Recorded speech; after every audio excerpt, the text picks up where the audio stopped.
Et si on se disait que la vie qu'on mènerait en 2026, eh bien, qu'elle ne dépendait ni de la motivation, ni de la chance, ni d'une espèce de réussite soudaine.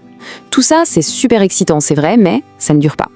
En fait, la vraie raison pour laquelle la plupart des gens stagnent, c'est qu'ils sont à la recherche de l'habitude spectaculaire. Et ils passent complètement à côté de celles qui sont, on va le dire, ennuyeuses, mais qui sont les seules qui fonctionnent vraiment.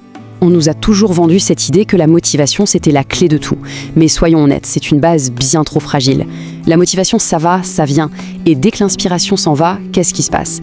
La plupart des gens retombent dans le confort plutôt que de s'accrocher à la constance. Résultat, 1 an plus tard, ils sont exactement au même point. La vérité qui fait un peu mal, c'est que la vie dont on rêve, elle se construit maintenant, aujourd'hui, avec des petites actions. Des actions discrètes, répétées, presque invisibles. Alors, regardons ça de plus près. Il y a vraiment 2 philosophies en fait. D'un côté, on a la course à l'excitation.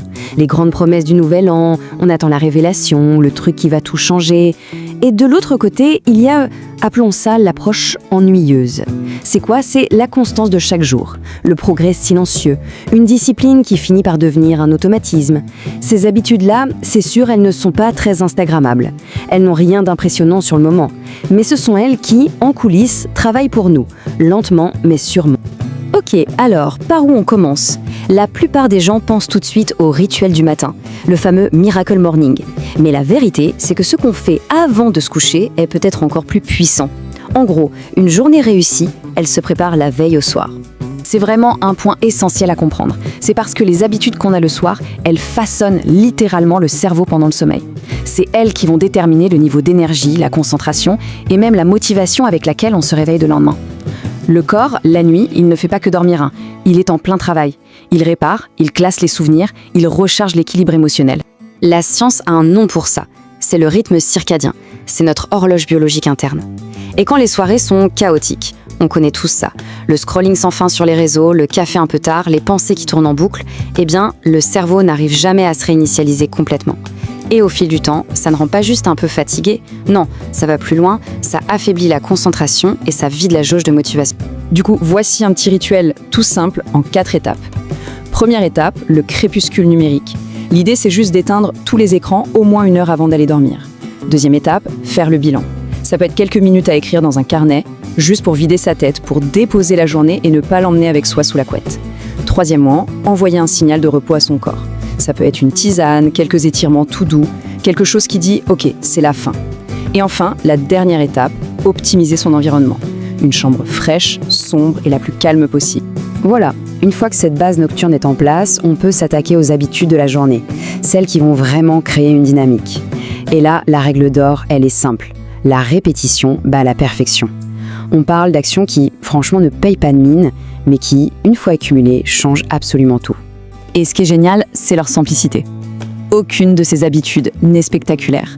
Se réveiller à la même heure tous les jours, ça stabilise le niveau d'énergie.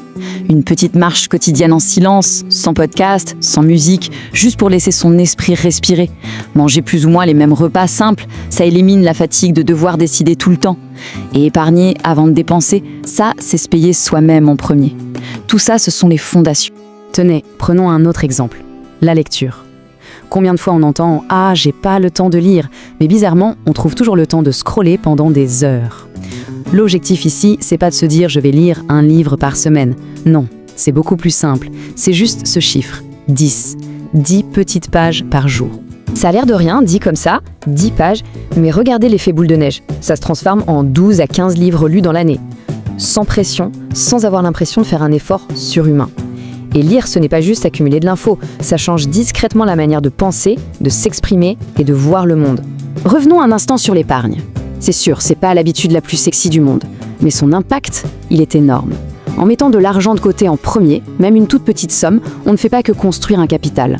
On entraîne un muscle bien plus important, celui de la patience. On apprend la gratification différée. Et avec le temps, cette discipline-là offre la chose la plus précieuse qui soit, des options. L'option de dire non à un job qui ne nous plaît plus, l'option de partir, l'option de ne dépendre de personne. C'est ça, la vraie liberté. Maintenant, allons un peu plus en profondeur. Laissons de côté les actions visibles et parlons des habitudes invisibles, celles de l'esprit, celles qui sculptent l'identité et la confiance en soi. Et celles-là, elles sont peut-être les plus importantes de toutes. Et au cœur de tout ça, il y a une habitude absolument fondamentale, tenir les promesses qu'on se fait à soi-même. À chaque fois qu'on se dit « Ok, je ferai ça demain » et qu'on ne le fait pas, il y a quelque chose qui se casse à l'intérieur. Ce n'est pas juste une tâche qui a été reportée, c'est la confiance en sa propre parole qui s'érode. La solution, c'est de commencer tout petit, se promettre de faire juste 10 minutes d'une tâche, et de les faire. Pas parce que c'est dur, mais juste parce qu'on s'est donné sa parole. C'est ça la question centrale au final. Est-ce que la parole qu'on se donne à soi-même a du poids ? Parce qu'à chaque fois qu'une promesse est tenue, c'est le respect de soi qui grandit. Le cerveau, il enregistre le message « Ok, je peux compter sur moi ». Et quand cette confiance est là, on n'a plus besoin d'attendre la motivation pour passer à l'action.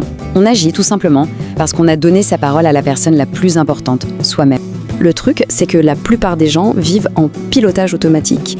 Et donc, ils répètent les mêmes erreurs sans même s'en rendre compte. Une astuce toute simple pour casser ça, c'est une petite réflexion hebdomadaire. Ça prend 20 minutes, pas plus. C'est le moment où on passe du mode passif au mode intentionnel.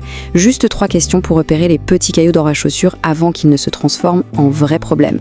Et puis, il y a une dernière habitude intérieure. C'est de faire une chose un peu difficile chaque jour. On a tous cette chose. Envoyer cet email qu'on repousse, passer ce coup de fil qu'on redoute, finir cette tâche qui traîne. Rien d'insurmontable, juste une petite chose. Mais c'est dans ces micro-décisions que se forge la vraie résilience, la confiance. Une sorte de force intérieure, calme et solide. Au final, quand on met tout ça bout à bout, toutes ces habitudes, celles de la nuit comme celles du jour, elles convergent vers une seule et même philosophie. La vie qu'on aura en 2026 ne sera pas le résultat de quelques grands moments spectaculaires. Elle sera simplement la somme de centaines de journées ennuyeuses, bien menées, les unes après les autres. Et il faut être clair là-dessus. Ce chemin, il est souvent solitaire. Personne ne va applaudir pour l'argent mis de côté, pour les pages lues en silence ou pour la marche matinale. C'est un travail de l'ombre. Il n'y a pas de reconnaissance immédiate. Mais la récompense, elle sera bien visible. En 2026, les résultats parleront plus fort que n'importe quel discours. Ils seront le témoignage silencieux de toutes ces centaines de petites décisions ennuyeuses prises jour après jour. Alors, la vraie question, ce n'est pas comment tout changer d'un coup, c'est beaucoup plus simple, c'est par quelle petite habitude commencer dès aujourd'hui.